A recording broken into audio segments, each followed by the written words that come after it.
Este é o Giro Distrital, aqui você fica por dentro dos principais acontecimentos da esfera política de Brasília.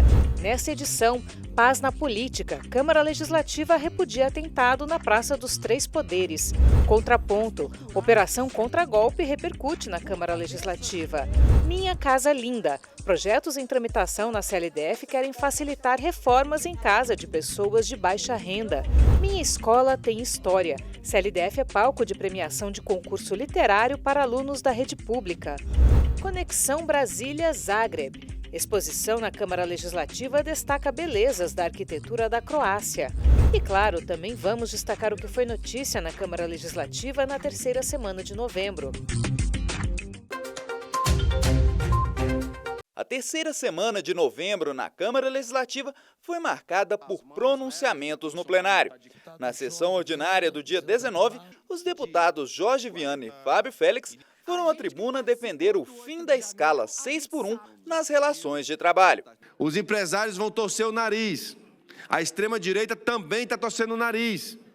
Mas nós temos que subir nessa tribuna aqui e elogiar aqueles que estão fazendo pelo povo, e não por mim, não pelo deputado A. Isso mostra sabedoria, isso mostra bom senso, é o que eu sempre digo. Eu sou aliado, mas eu não sou alienado.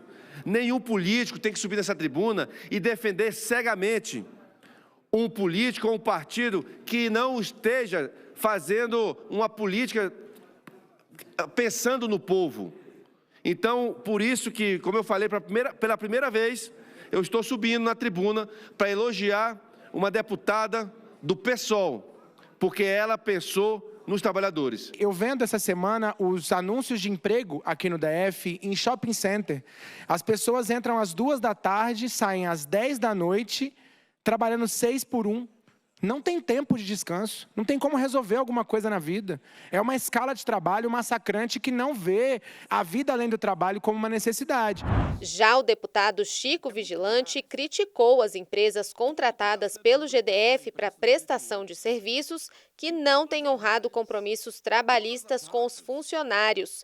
Para o parlamentar, a situação repercute negativamente para o governo. Infelizmente, elas sujam o nome da prestação de serviço no Distrito Federal. Não paga o salário dos vigilantes e das trabalhadoras da limpeza. Não deposita o fundo de garantia desses trabalhadores. Não paga férias. Você que está me ouvindo, me assistindo, imagina o que é você trabalhar e ficar 3 férias sem receber. É grave, gente. Chico Vigilante recebeu o apoio do líder do governo, deputado Robério Negreiros, que cobrou punição para essas empresas. Eu acho que se a empresa tiver esse tipo de coisa, ela tem que receber as devidas punições, porque não tem desculpa o atual governo, que o atual governo ele paga religiosamente dentro das condições inerentes. Também houve eleição na sessão do dia 19. Os distritais definiram os nomes que comandarão o Conselho de Ética e Decoro Parlamentar da CLDF nos próximos 2 anos. A presidência do colegiado ficará com o deputado Hermeto, enquanto a vice-presidência será do deputado João Cardoso. O Conselho de Ética comanda o processo disciplinar da Casa, apurando infrações e aplicando sanções aos parlamentares que descumprirem as normas da Casa ou que agirem em desacordo com o decoro parlamentar. A sessão do dia 19 também foi marcada por ameaças endereçadas à Câmara Legislativa. Os comentários foram postados no chat da transmissão da sessão no YouTube e ocorreram quando os distritais repercutiam os efeitos da operação contra-golpe, na qual a Polícia Federal prendeu militares e policiais suspeitos de tramar contra a vida dos recém-eleitos presidente e vice-presidente da República, além do ministro do STF, Alexandre de Moraes. Em nota, a CLDF informou que os comentários em questão já estão sob análise da Polícia Legislativa da Casa e que os autores serão alvo das medidas criminais e judiciais cabíveis, tão logo sejam identificados. E a TV Câmara Distrital também foi assunto na sessão do dia 19. O deputado Tiago Manzoni parabenizou a emissora pelo primeiro lugar conquistado no terceiro prêmio FAP-DF de Ciência, Tecnologia e Inovação, promovido pela Fundação de Apoio à Pesquisa do Distrito Federal. A premiação foi obtida pela reportagem Simulador Automotivo, que foi ao ar em setembro do ano passado no programa Nosso Quadradinho, mostrando o trabalho de professores e alunos dos cursos de engenharia da UNB no desenvolvimento de um simulador para aulas de trânsito. A premiação é justa, eu aproveito para parabenizar toda a equipe da TV Câmara pelo trabalho que está sendo desenvolvido aqui. Os programas são muito legais e a nossa TV Câmara é a TV de Assembleia Legislativa que mais programas tem próprios do Brasil inteiro.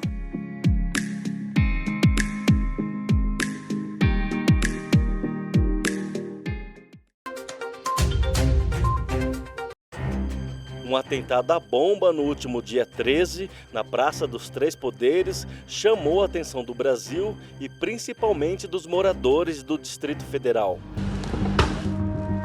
As explosões que resultaram na morte do próprio autor do ataque mobilizou as forças de segurança e gerou apreensão em todo o DF.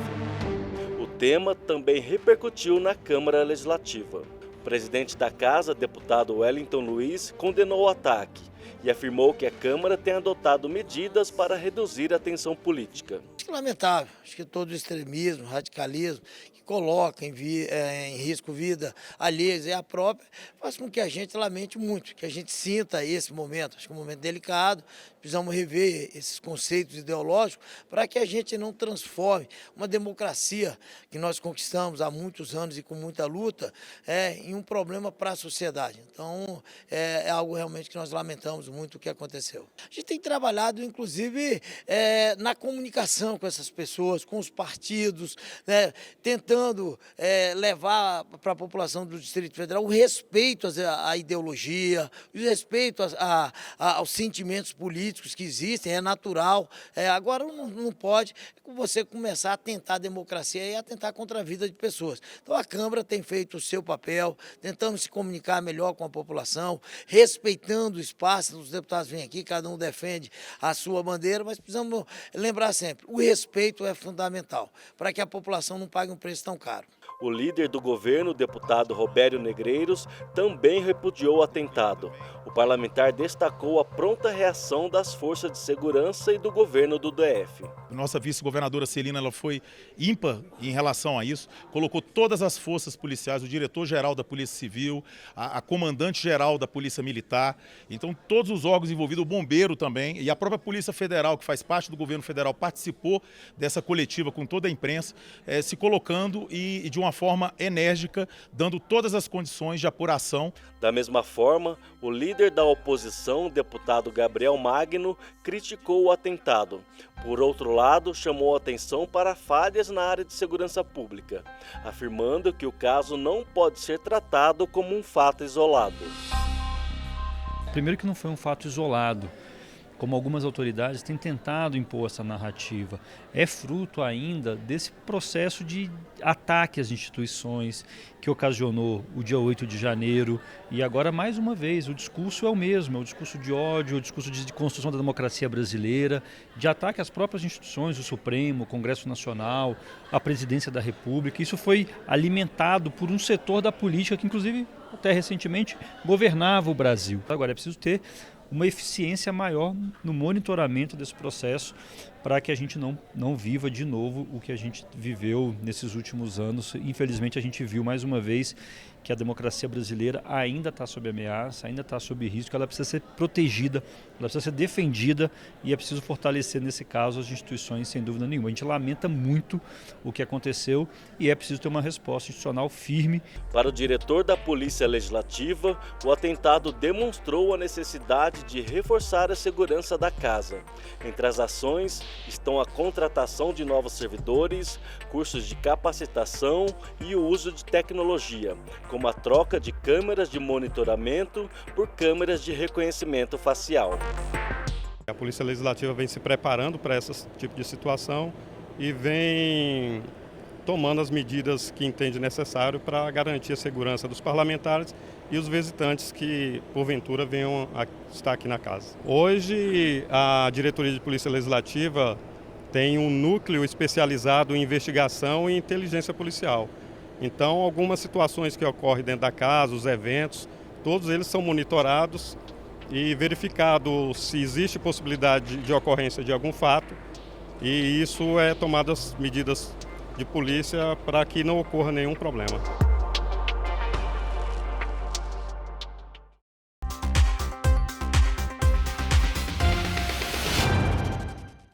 Um dos temas debatidos no plenário da CLDF nessa semana foi a operação contra-golpe da Polícia Federal. A PF prendeu 4 militares e um policial federal acusados de articular um atentado contra a vida do presidente Lula, do vice-presidente Geraldo Alckmin e do ministro Alexandre de Moraes, do Supremo Tribunal Federal.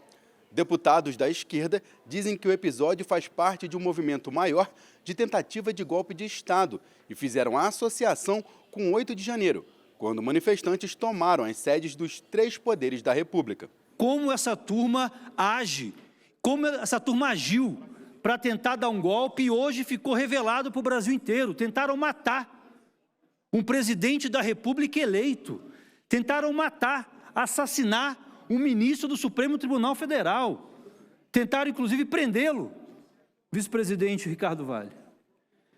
E fica cada vez mais inacreditável como que essa turma, que ocupou inclusive uma parte importante da política brasileira nos últimos anos, opera como uma organização terrorista fora da lei. É impressionante. Imprimiram um plano de assassinato no Palácio do Planalto. Já parlamentares da direita repudiaram a articulação de atentado e disseram que esse foi um caso isolado, ainda em investigação, e que não há relação com o episódio de 8 de janeiro. E hoje, há milhares de crianças órfãs de pais vivos que estão presos com penas superiores a assassinos, a estupradores, a latrocidas. O sentimento de injustiça talvez seja o pior sentimento que possa existir. E para essas pessoas, a narrativa do golpe piora a situação delas. Para esses presos injustamente, a narrativa do golpe, que é recriada de maneira doentia por cabeças presas à década de 60, mas agora a esquerda vem para dizer que o que aquelas pessoas fizeram foi uma tentativa de golpe. E é difícil pacificar quando você parte de premissas falsas.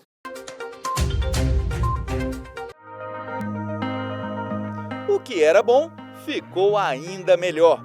Com um índice de 98,84%, a Câmara Legislativa acaba de obter o selo diamante no radar da transparência. Trata-se do mais alto grau de transparência que uma Casa Legislativa pode obter na medição anual realizada pela Associação de Membros dos Tribunais de Contas do Brasil.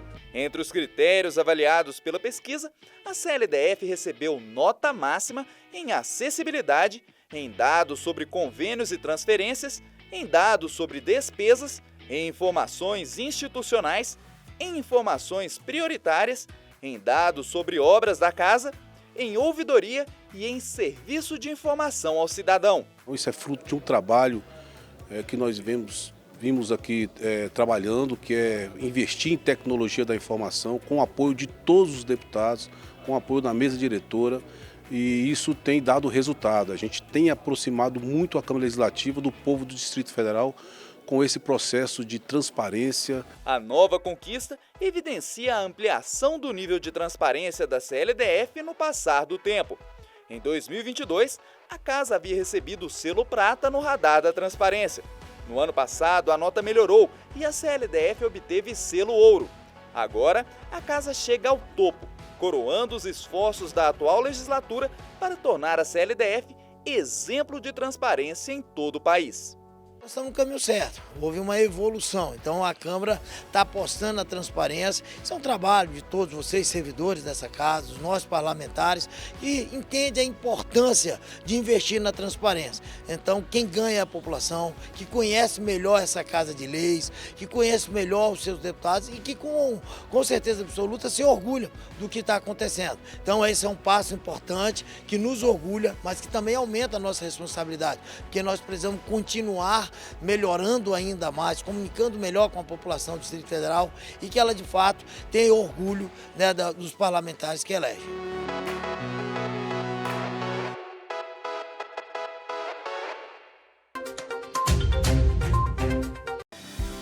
Reformar um apartamento ou uma casa está cada dia mais caro. Para se ter uma noção desse aumento, nos últimos 6 anos, o valor do metro quadrado para fazer reparos ou a reconstrução de moradias mais que dobrou, chegando a quase R$ 1.800 aqui no Distrito Federal. Rafael que o diga. Ele decidiu reformar a casa em que mora para corrigir rachaduras e melhorar a pintura e a iluminação. Mas o orçamento que tinha para esta empreitada já foi embora. Tudo subiu muito, né? Tudo subiu bastante, então você faz uma perspectiva de gasto, acaba aumentando e também a gente vai decidindo fazer coisas também no decorrer da obra, você vai olhando uma coisa ali, já vai aproveitando o profissional, então isso acaba encarecendo, né? Porque são mais materiais e os materiais ficaram mais caros, né? Da pandemia para cá ficou mais caro e não barateou, né? Na verdade é cada vez mais caro e isso aí dói no bolso, né? Agora imagina para quem ganha pouco. É o caso da Jusileide. O sonho de reformar a casa em que mora com a mãe, os filhos e as sobrinhas parece cada dia mais distante. E com isso, a residência, construída na década de 90, vai precisando cada vez mais de reparos. Ela nos mostrou como está a situação. Aqui é a parede, aqui tudo mofado. A gente tentou até fazer uma gambiarra para segurar o telhado. Esse ferro aqui, ó, para segurar o telhado. Tudo que a gente compra aqui mofa, ó. Atrás é tudo mofado, os móveis. Chuveiro para abrir aqui, a gente sofre, né, para abrir esse chuveiro. Já sente o cheiro de mofo já aqui dentro. Aí, ó. Por aqui, a reforma tem que ser geral. Primeiro a parede, né, que estão tudo mofado, dando infiltração, telhado também, que quando chove, chove mais dentro que fora. Na época do frio é frio mesmo, frio, na época do calor é muito calor. Então, principalmente isso. E o chão também está ficando fofo. O banheiro também está bastante danificado, bastante destruído. Quer dizer, a casa toda, né, desde o telhado ao chão.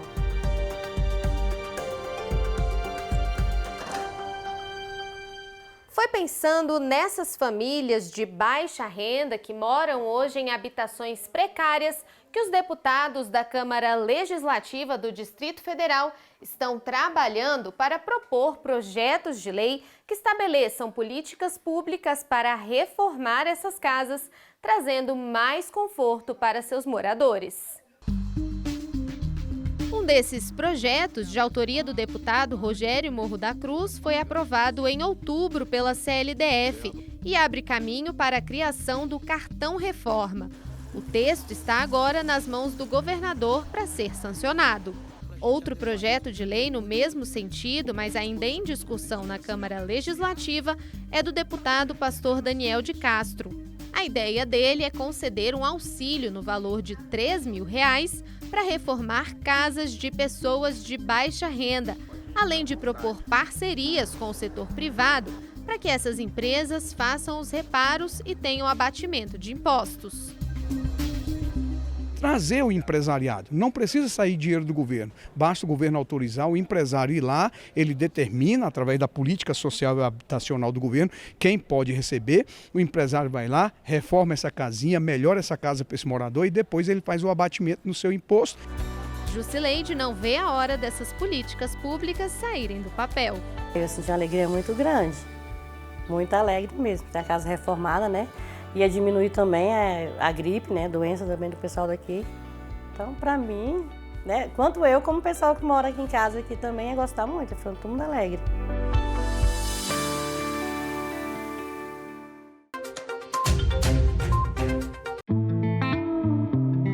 Cenas de celebridades com direito a selfies, aplausos e premiações. Alunos de 10 escolas públicas do Distrito Federal viveram uma tarde de celebração e festa no auditório da CLDF durante o encerramento do concurso literário Minha Escola Tem História. O concurso integra o projeto Jornada Literária Histórias na Sua Escola, realizado pela ABB Produções e o Instituto Latino-América, que levou debates com escritores de livros infanto-juvenis e contação de histórias a escolas de 9 regiões administrativas do DF. Os estudantes foram então incentivados a criar histórias e ilustrações para o concurso literário. Para cada nível de ensino, a gente deu um tema. Para o ensino infantil, a gente pediu que as crianças desenhassem bichinhos ou a vegetação do cerrado. E esses desenhos se tornaram um livro que vai ser mostrado aqui hoje. O Ensino Fundamental 1 recebeu o tema O Planeta e Eu, para a gente falar sobre a preservação do planeta, as questões do meio ambiente. E aí as escolas produziram esses textos. Cada escola escolheu um texto, porque a gente faz com que a comunidade escolar trabalhe. Então a escola faz meio que uma gincana, um concurso interno, e escolhe o melhor texto para representar a escola no concurso. O Fundamental 2, a gente falou sobre o outro e eu, as diferenças que existem, né, em todos os sentidos. Gênero, cor, enfim, todos os tipos de diferença. André Lúcio Bento foi um dos autores convidados para participar do projeto. Na Escola Parque da 308 Sul, ele apresentou sua história intitulada Tâmara e Tamarindo. É um livro sobre as misturas da vida, um livro sobre diversidade. Os 2 personagens são negros. Eu transformei 2 frutas africanas escurinhas em 2 personagens. Por que eu fiz isso? Quando eu era criança, havia poucos livros de literatura com personagens negros, né? Só depois de muito tempo eles começam a surgir no Brasil e eu quis dar essa minha contribuição. As crianças entendem esse recado, né, e vão além, né, porque fazem perguntas geralmente, às vezes muito profundas, comprovando o entendimento e a compreensão que elas tiveram. Na plateia, muita expectativa. Os vencedores de cada categoria foram anunciados durante a cerimônia de uma forma criativa. A história selecionada foi apresentada por um contador profissional ali no palco. Eu andei e fui até lá. E de lá eu me curei da dor, da discriminação, do bullying, da revolta, do choro, da zombaria e de todo o preconceito que eu sofri por ser indígena. Que isso me atormentou durante todo esse tempo. Thales Gustavo, aluno do Fundamental 2 do Cruzeiro, Léo Tupinambá. A história de Thales, aluno do 6º ano do ensino fundamental, foi a vencedora em uma das categorias e ganhou ilustração profissional, além de impressão colorida em um livro cheio de inspiração. O Léo, ele superou tudo aquilo que era mal para ele. Por exemplo, aquilo que afetava ele diretamente na mente, alguém que falava alguma coisa mal sobre sua pele, sobre sua origem, sobre o que ele era. Aí no final ele conseguiu aceitar o que ele era, respeito acima de tudo e principalmente aceitar sua origem. Em um país onde metade dos estudantes não atingiu o nível básico de leitura, segundo pesquisa realizada em 2022, projetos como esse são importantes não apenas para a formação de novos leitores, mas também para mostrar aos alunos que eles podem ser os protagonistas de suas próprias histórias. É um estímulo fundamental, assim, para eles saírem, para a gente convidar os estudantes a saírem de um papel de consumo, né? Consumo de literatura, de arte, de cultura, de entretenimento, para eles se tornarem agentes, produtores, né? E assim, o Thales foi o vencedor. Para além do vencedor, todos os meninos que se envolveram com o projeto manifestaram esse mesmo entusiasmo, assim, a expectativa de você ter um ilustrador profissional desenhando a história que você conta, isso não tem preço.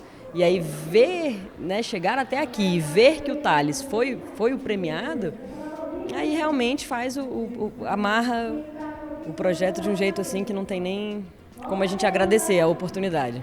Esta já é a 2ª edição do projeto, que resultou na produção e publicação de 750 livros que foram doados às escolas participantes. A ideia é que a gente deixe uma semente nessas crianças e que essa semente possa germinar. Porque se você vai em escolas públicas da região periférica e mostra para essas crianças que elas têm a capacidade de escrever, que a escrita delas pode se tornar um livro, a gente abre milhões de possibilidades. Então, é para mostrar que a educação transforma pessoas, mas quem transforma o mundo são as pessoas, através da educação, da leitura, da cultura.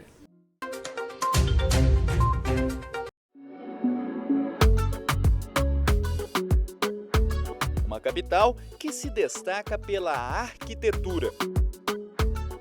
A descrição é familiar, só que desta vez não estamos falando de Brasília. Nessa história, a capital brasileira entra em cena servindo de palco para uma exposição que retrata as belezas arquitetônicas de outra grande cidade. É a mostra Downtown Zagreb, que traça um panorama da arquitetura da capital da Croácia nos últimos 150 anos. Uma realização da Embaixada Croata com apoio do Conselho Curador de Cultura da CLDF. Zagreb, como a capital da Croácia, é também uma cidade velha, 1000 anos, pequena bastante para ser prática, mas grande bastante para ser tudo.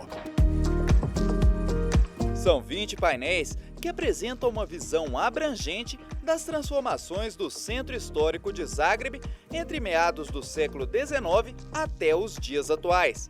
São retratos que deixam clara a diversidade estilística das fachadas da cidade, que abrangem desde o classicismo do Palácio da Academia Croata de Ciências até a modernidade do contemporâneo prédio do Met Hotel. Krunoslav Ivanišin é professor de arquitetura em Zagreb e teve seu trabalho destacado na exposição. Na avaliação dele, mesmo quem não é da área conseguirá apreciar a mostra.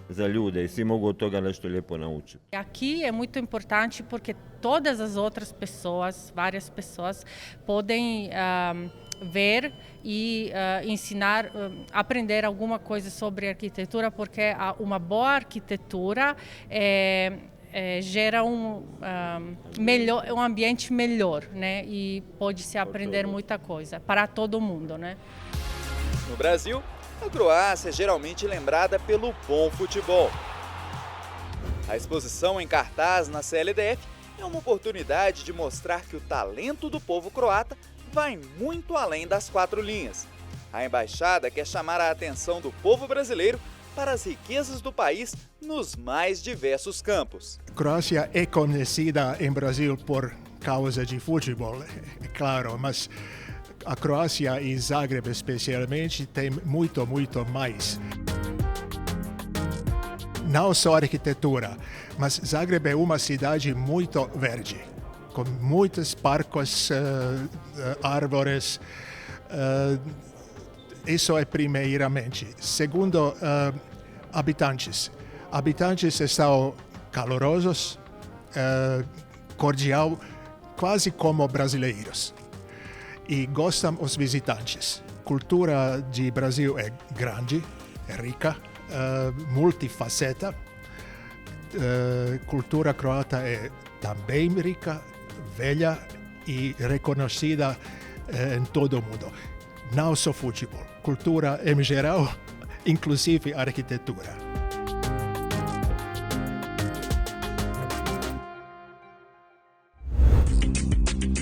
E não se esqueça, para outras informações sobre os trabalhos da Câmara Legislativa, acesse o portal de notícias da Casa.